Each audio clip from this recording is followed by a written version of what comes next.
and welcome to the Blockleaders podcast with me, Gillian Gottsell. And today I'm delighted to have as my guest Lisa Loud, who is a very well-known woman executive director in the Web3 space.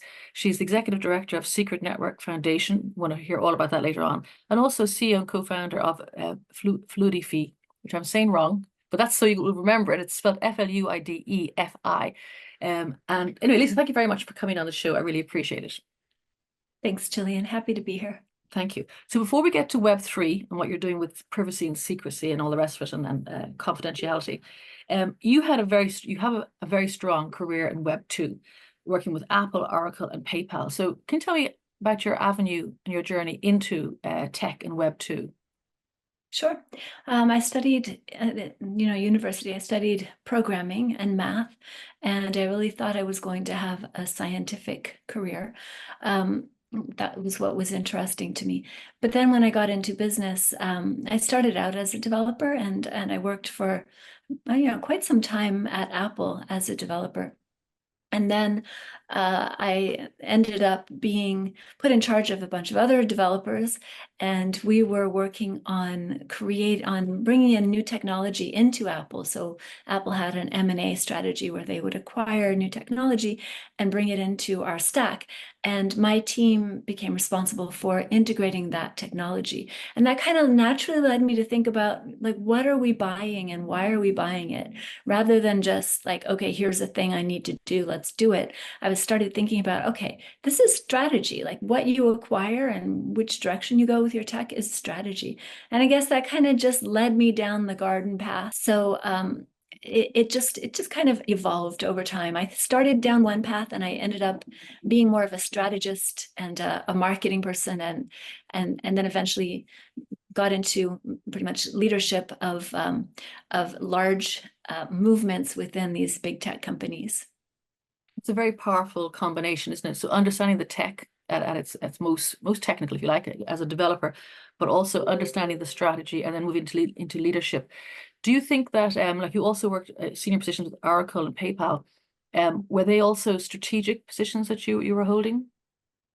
Yeah, and in fact, I find it ultimately I found it a little frustrating to be in a strategic position in a very large company, because large companies have so many layers. You have the CEO and his executive staff, or her executive staff, but usually his, who have the vision and the messaging, right? And that's so idealistic, so great. So it's something you can really get behind. And then you have the people who actually execute, right? So you've got the CEO and executive staff, and then you have the people who are executing. But then in the middle there, you've got that middle management layer, and they're not really on board with the CEO's vision, and they're not really helping the layer underneath them to accomplish that vision. They have their own agenda usually. And often that agenda has to do more with their personal interests than with the company's stated mission, So I found it really frustrating to be in that middle layer, because somewhere in that middle layer, there are several layers there, because my direct manager would not always be executing the vision of the CEO, and the people that I was managing thought that's what they were doing. And so there was always this disconnect between, yeah, let's do this great thing that the CEO is talking about, but you can't really get it accomplished because there's some layer above you who really just wants to do his dream project or get his dream headcount under him. And that's not always aligned with, when I say his, but that's because most of the managers in big tech tend to be men. So that's been my experience, not to say that that's the way it should be. And is that because of they're a big tech company, or is that because they're a Web2 company? What do you mean by Web2 in that context? Because they're like internet aware company? More traditional, I think Web3, there's a lot more. I think the middle layer is not so prevalent. So do you think it's just a big Yeah, now tech I'm issue. talking about Web2 companies now. So I found it a little challenging to be in a Web2 strategic position, because I found it challenging to actually execute the strategy conforming to the vision of the company, because there were all these people with their own agendas in the middle. Okay. So we're talking about middlemen, talking about not having access from management leadership down to execution staff. At what stage did you discover, well, we call it Web3 now, but when did Bitcoin and cryptocurrencies and blockchain come into your world? Well, actually, my husband told me that I should look into it, because I was really into trading options and things like that. And he said, you should look at Bitcoin. And I was like, no, that's for really fringe people. That's a little too techy for me. And for me, that at that point, Bitcoin meant having a miner, having this open machine that you could start using to do mining in Bitcoin. It just seemed very, very fringe to me. And I was in big tech, I was thinking strategy. So, but I looked into it. I kind of got hooked almost right away by the trading aspect of it. And then my journey into crypto was really interesting. I was working at PayPal, leading digital acquisition. And I started to get involved with BitMEX in the troll box, so the BitMEX community, and the staff at BitMEX got to know me through this troll box, and they knew that I worked at PayPal, and they asked me to come over. They said, we need some real business experience, so would you come over and run marketing for us? And I remember the day that I made that decision to leave, Web2 big tech and jump into Web3, very much startup culture. But it was a good decision looking back. But it's just been so volatile and so unpredictable to be in the Web3 space. So, but it was good. It was great to leverage the experience and knowledge that I had from the traditional world and bring it into the Web3 space. Not always easy, but very interesting. And you founded your own startup. Tell me about that. And are still the Yeah. CEO and co-founder. Yes, I founded Fluidify a few years ago. Actually, it was at the beginning of the pandemic, and I had been chief operating officer of Shapeshift, and the pandemic hit, and I kind of had to move back to be with my family. I was living in Denver as a satellite. I had to move back to be with my family because of the pandemic, and things were just so crazy then. I decided, okay, the best thing to do is start my own thing, because I saw by that time I'd been in crypto for a few years, and I saw that there was not the same rigor and discipline about customer focused products. It was more people who loved crypto making tools for other people who loved crypto. And I wanted adoption at that point. I wanted more people to be able to do crypto and get into the blockchain space. And DeFi was really new then. That was when Uniswap 2.0 was released.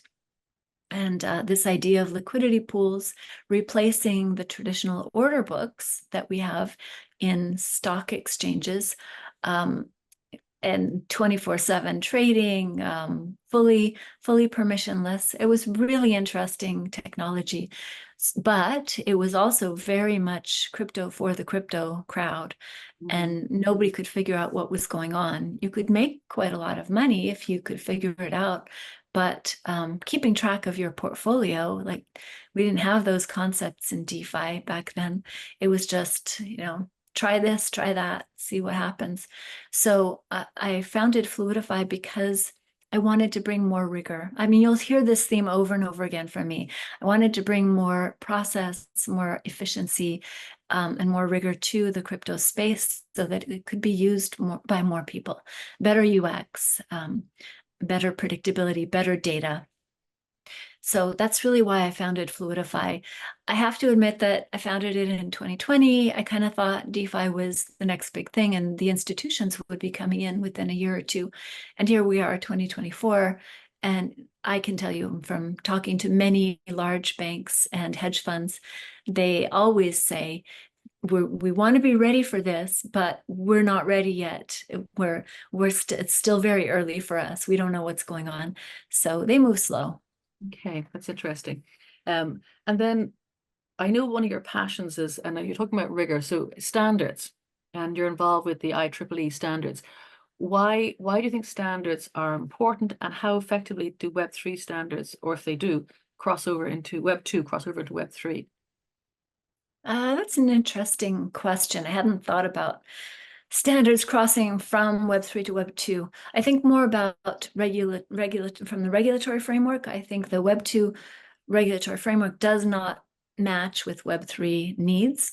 And that's an interesting topic in itself. I've formed something called Hester's Army. We're working with Hester Pierce, Commissioner for the SEC, to formulate a new set of regulations that can be considered by lawmakers for future regulatory regime and regulatory framework. So standards are a little different. So regulations do inform standards, but I think what we need today is more regulations. And it's very difficult to form standards in the Web3 community. I guess I'll answer your question directly and say I don't think there's much crossover between Web2 and Web3 in terms of standards. There could be. You can take the seed of the idea. You have to look at what is the essence of that standard and how do we reformulate that for the Web3 technology. But it's just almost never directly applicable. Is that part of the reasoning behind Hester's Army, is that there's a danger of throwing the baby out with the bathwater by trying to straddle these two, crypto and regulation, and trying to do it all together? You could lose more than you gain. Well, yeah, I mean, today in the US, in the United States, the regulatory environment is based on decisions made in 1933. The finance world has not changed hugely since then. I mean, there have been modifications, but there's still enough there that it still applies. But when you bring in digital assets, it's a leap forward. And now the Howey test, for example, that determines whether something is a security or not, really it's not easy to apply to a Web3 digital asset. So we're dealing with very, very outdated concepts and very slow to change people in charge. And it's just, it's apples and oranges. There's almost, so in terms of, are we throwing out the baby with the bathwater? We don't want to throw out crypto completely. And what regulators want to do today, and the SEC, is really throw that out completely, because it's seen as a threat. It's seen as just a tool for criminals and fraudsters, and there is value there. And so how do we raise that value and make it obvious that there's something there that we can save? There's something there that can add utility and value to our lives without being necessarily all bad. I guess it's hard. Isn't that really the thing too as well? It's not a simple transformation.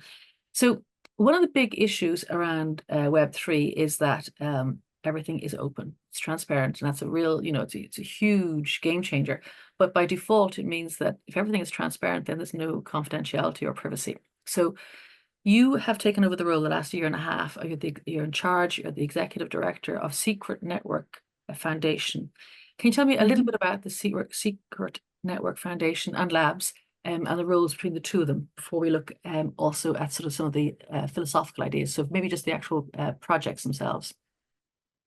Yeah, so Secret Network in general, as a whole, went mainnet in 2020, and it's based on the idea of on-chain encryption. So most things on blockchain are clear; they're not encrypted. And so the solutions that people have used in the past are, if they want something to be private or encrypted, they will take it off chain. So everything on chain is basically transparent. That's not the ideal solution. So a Secret Network was founded to create an opportunity to have on-chain data and computations encrypted.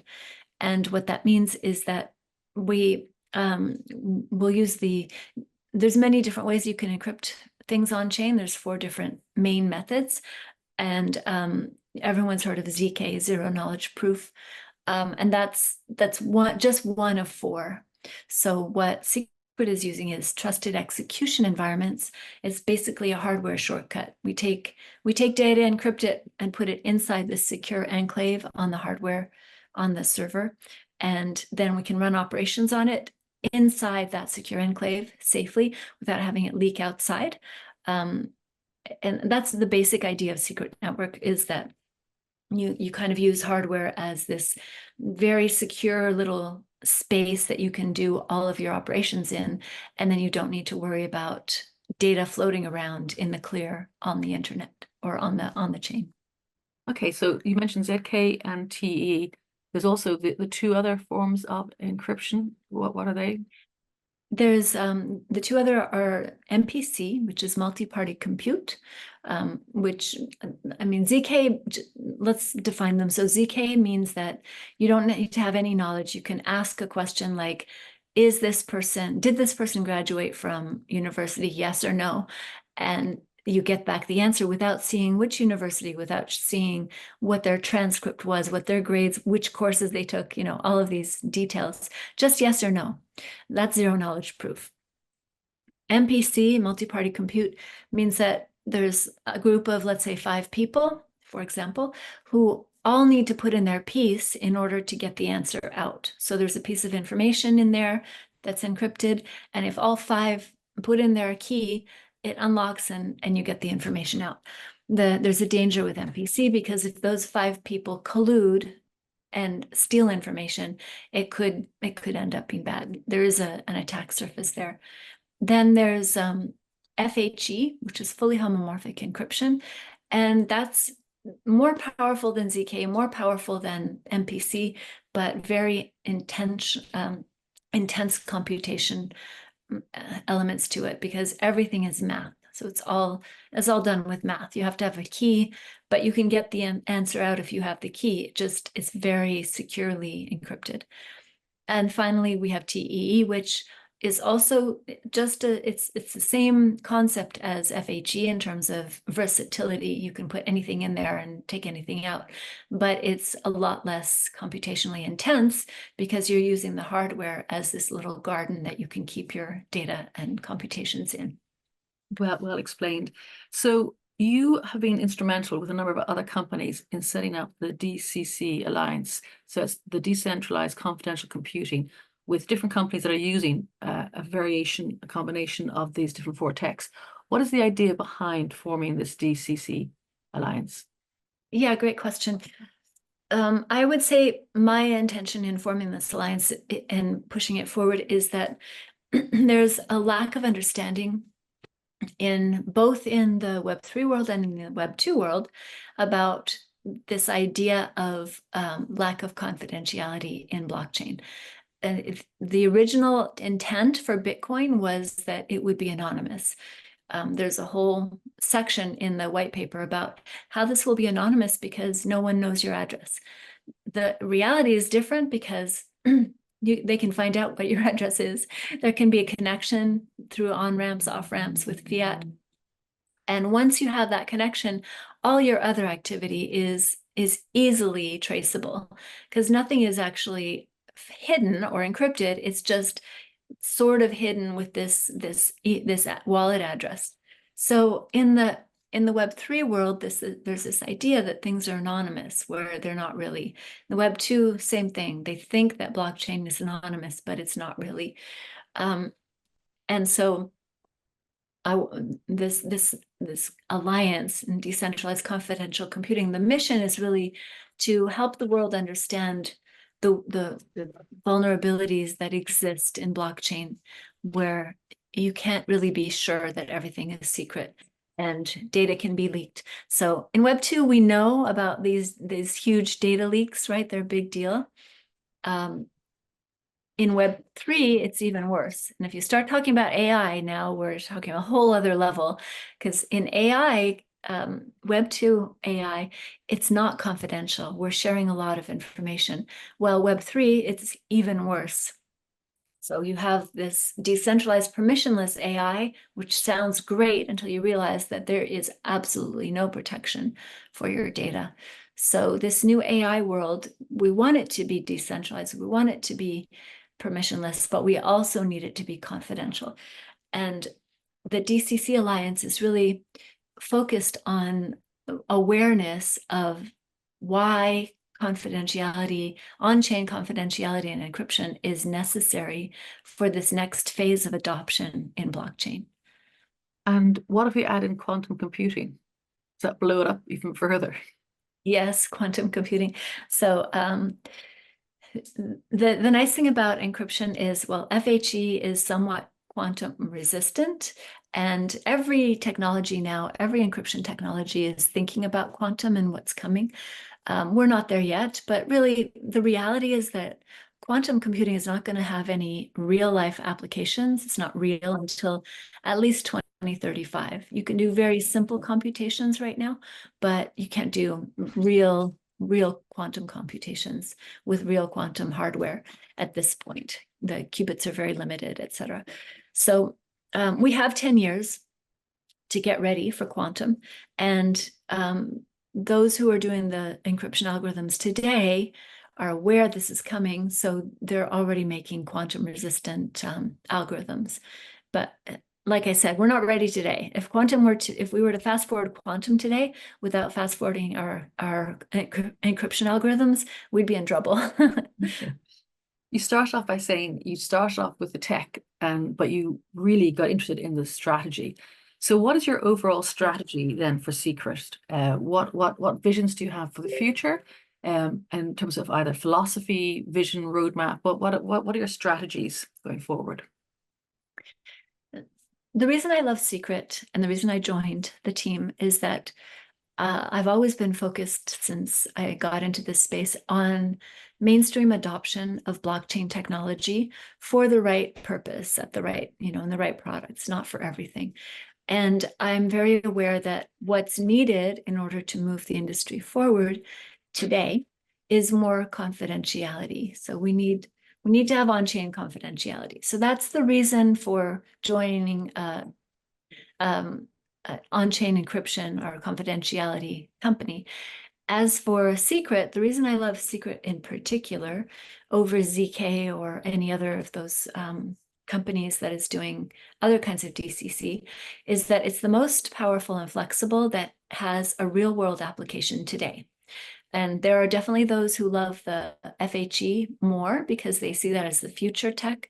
But I'm very practical minded, pragmatic. I want something that can be used today to build something today. And that's just TEE, Secure Enclave, which Secret uses, is the today technology that has the most power. Actually, and one final question. Can you give some examples of use cases that Secret is powering today? Yes. So some simple examples are private voting. So everyone's heard of DAOs, decentralized autonomous organizations, and they're run by votes. The weaknesses with DAOs today are that if you vote in a DAO on chain, everyone can see what you voted for. And that leads to, whenever things are open like that, it leads to corruption or collusion or undue influence, or risk of being coerced. So there's a lot of different, or changing your vote last minute because you see where things are going. That's not the ideal. We have in Web 2, we have come a long way in terms of voting. We have some assumptions that your vote will be your own and private, and you don't have to share it. And Web 3 just has some catching up to do. So private voting for DAOs, since DAOs are run completely on public voting, private voting is a huge use case. It's somewhat limited because it's only for the Web3 world. A better use case would be healthcare. If we want to have decentralized permissionless healthcare, or even if we just want to improve the confidentiality of healthcare today. I don't know if you've ever been through one of those 2-hour interviews when you change insurance companies and they ask you 10 times the same question, trying to catch you, and then they can raise your rates. Just because have you ever had this? Have you ever had this? And they'll ask you over and over again. You feel like you're being interrogated. And at the end, they'll tell you how much they're going to charge you for insurance. It's like, that's not right, and what is your address?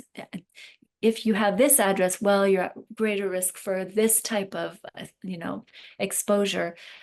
Those things are really immoral. So healthcare today, and having doctors have access to information they do not need about your history, needs disruption today.